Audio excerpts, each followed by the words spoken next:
Yes, welcome to another video. I'm Lewis, above me is Jordan. This is the review of March. It might seem a bit weird because there's still like, what, 10 days to go or something in this month, but it's over, isn't it? International season. Yeah, international season, guys. So yeah, we're gonna have a look at our 6 games that we played in March and just give a general overview of the month. Before we get into it, guys, let's set a like target. Let's go for 1,000 likes, guys. So if you've not already done so, smash a thumbs up on the video so we know that you enjoy the content, and subscribe to the channel if you're new. If you want to support the channel even more, become an extra club member. Link in the description. You also get your name on the bottom of the screen as well, guys. I just want to quickly promote our City Extra shop. That we'll put some nice clothing up on screen now. This is the 1894 box collection, mate. So go check it out. cxclothing.co.uk, link in the description. Right, okay then, Brace. Only 6 games this month. Relatively quiet, given how busy. Weird. Yeah, January, February, and then the next 2 months are going to be. It's not felt quiet, though. I can say it's felt like hectic. Yeah, it has been a bit hectic. So, obviously, we started the month off on the 2nd of March playing Wolves at home. Now, this was meant to be a pretty tough game, to be honest. Obviously, we know that Wolves are a hard-to-beat team, and they've got over it, you know. They've done us over a couple of times recently, you know, in recent seasons. Yeah. But we absolutely strong. 4-1, man. 4-1. I think though, bro, I think the score line tells a different story to the game.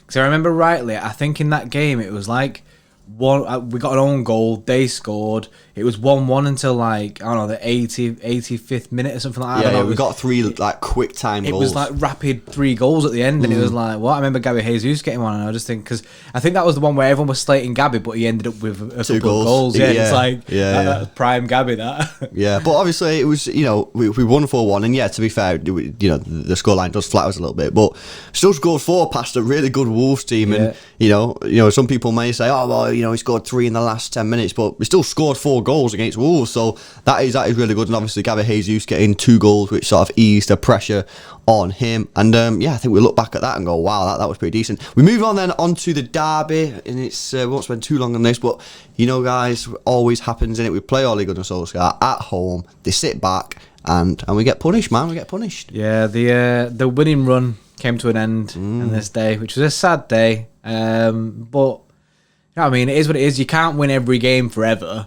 But it's just annoying that it comes against United, the ones where we lose. He seems to, yes, you can say anti-football and all this with Ollie, and he's not the right man for the job to take him anyway. I don't think he'll end up winning much with them, but he just has the kryptonite. He has the way to beat us. I mean, it didn't help the fact that Gabby then gave a penalty away within the first 60 seconds, you know what I mean? Yeah, that set us off on a terrible start, and it was a frustrating game. Then Cancelo made a mistake for the second goal, you know, he didn't know whether to stick, twist, and he just sort of like, just did nothing, and then Luke Shaw just went past him before you know it, he scores. I will give credit to Luke Shaw, he's looking very good at the moment. He's probably going to be our England left-back. Yeah, but obviously the winning streak come to an end, and yeah, that was a bit sad. But then we had to bounce back. 2 winnable games. Southampton at home and then Fulham away. And you know, if we would have dropped points in these games, guys, I think the nerves would have set in. You know what I mean? Because I remember doing some phoning shows and people were like, "We have to win these next 2 games," and all of a sudden, we've just been on like a 20-match winning streak, and now there's some nerves creeping in. Like, oh crap, you know what I mean? Could we falter here? But we didn't. We bounced back. And to be fair, we did it quite well against Southampton, especially scoring 5 goals. Yeah, it was it was a good game, that. It was a weird one, that. It was like, it had everything. It had controversy, I mean, the referee, everything was going off in that game, and I really enjoyed that Southampton game. I don't know why. I just loved it, even though like it was back and forth. It was just a really good game of football. You know what I say about this game as well, bro? This was the game where Kevin came back.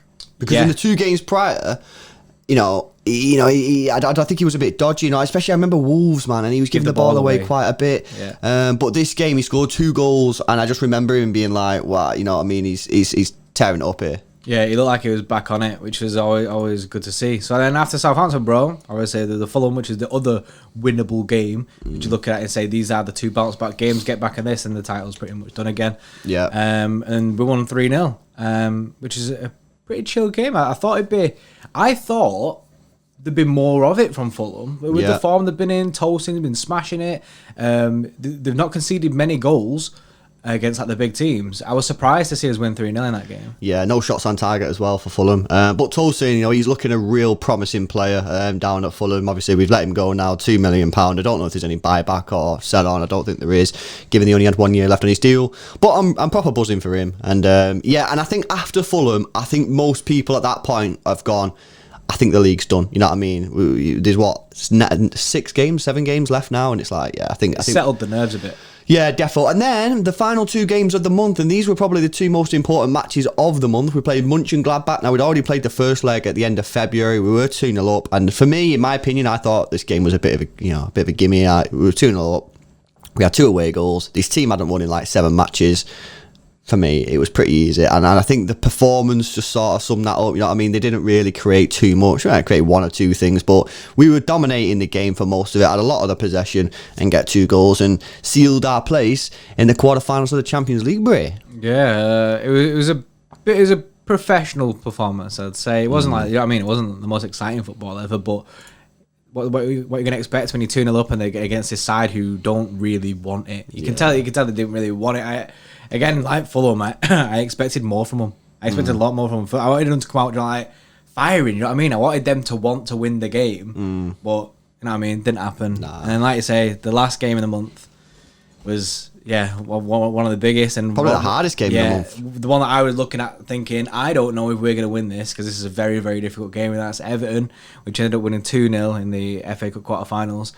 And that was a sweaty game. I was nervous pretty much all the way through that, and I think it's kind of like a recurring thing. We scored 2 kind of late goals. Yeah, and you know what as well? No one's talking about how well we did defensively in that game. We had to deal with DCL, with Richarlison and Sigurdsson. That is like one of the best counter-attacking threes in the Premier League. You know what I mean? You got Richarlison and DCL going over the top, and Sigurdsson's the one who's playing the ball. There's not many better than that at the sort of counter-attacking football, and he created nothing. I'm looking at the stats now. We had 75% possession, and I don't really remember them having any real chances. So credit again to our defence is just turning up. And also, a switch up, that was Laporte, not Stones and Diaz. It was Laporte and Diaz that time, and that's someone else who in this past month has got back to a very, very good level of football. I agree, but I remember, I think it was at the beginning of the month or maybe in February, there was a couple of shaky performances, and we kept on saying, look guys, he's just been injured, you know what I mean? He's going to get back to his top level. It might just take him a few weeks, and he has, you know what I mean? He's back there now, and quite frankly, we have now 3 world-class centre-backs on our hands, and we've obviously got Ake, who is now fit as well, who we need to try and get back into some sort of fitness. But a really, really good month. We're still in all the competitions. The quadruple is still there, you know what I mean? Whether you want to talk about it or not, we probably will. But yeah, you know what I mean? It's a cracking month, bro. I'm going to ask you, bro, out of 10, how would you rate this month? 10 out of 10. I had to give it a 10 out of 10. 10 out of 10. We're still in all the competitions. We're still at the top of the Premier League. We're still looking like we're going to win it. It's pretty much done. We've got through to the quarterfinals of the Champions League. Yes, the winning run ended. However, it is going to end. It has to end somewhere. And I think it's something that was just looming over the players' heads all the time. At the end of the day, right, if you went into, before the Wolves game, so you're just going into March 1st, you're thinking, right, what are my objectives for March? Well, my objectives are to still be at the top of the league with some sort of decent margin, which we are, to qualify for the Champions League, and to qualify for the semi-final of the FA Cup. And we've done all 3. So, yeah, we lost against United, but grand scheme of things, didn't mean anything, you know what I mean? I'm absolutely buzzing with this month. We will shortly be recording our preview for April, so make sure you subscribe, hit the notification bell so you don't miss that. Hopefully you guys have enjoyed the video. If you have, smash a like on it. Go check out our shop once again at cxclothing.co.uk. Reasonable prices, guys. Reasonable prices. And enjoy the rest of your day. See you later.